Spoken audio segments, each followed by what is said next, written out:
সবাইকে ইম্মানুয়েল। আজকে আমাদের পবিত্র বাইবেলে নির্ধারিত পাঠ উপদেশক তার ৩ অধ্যায় ৯ থেকে ১৫ পদ। শিরোনাম ঈশ্বরের সময় এবং আমার বিশ্বাস। আমরা অনেক সময় প্রশ্ন করি, যেটা আজকের শাস্ত্রাংশের ৯ পদের আলোকে দেখি, আমি এত পরিশ্রম করি কিন্তু লাভ কি?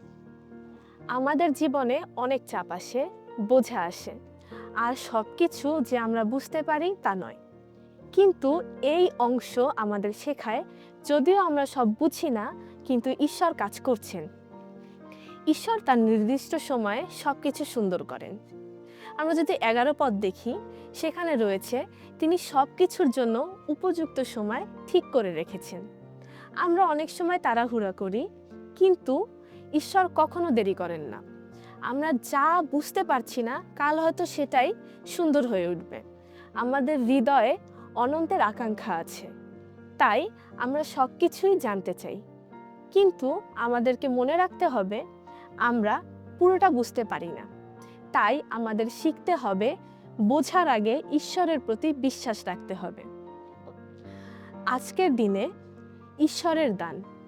আমরা যদি এখানে ১২ এবং ১৩ পদ দেখি, সেখানে রয়েছে আনন্দ করো, ভালো কাজ করো, নিজের পরিশ্রমে সন্তুষ্ট থাকো। এটাই ঈশ্বরের দান। আমরা অনেক সময় ভাবি, সব ঠিক হলে আমি হয়তো অনেক খুশি হব, কিন্তু ঈশ্বর বলেন, আজকের দিনটাও আমার উপহার। আজ যা আছে তা নিয়েই কৃতজ্ঞ হও। ঈশ্বরের কাজ চিরস্থায়ী। আমরা যদি ১৪ এবং ১৫ পদ দেখি, সেখানেও রয়েছে ঈশ্বর যা করেন তা চিরকাল থাকে।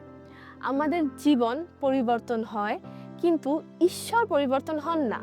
তিনি সময়ের প্রভু, অতীতে, বর্তমান, ভবিষ্যৎ সব তারই হাতে।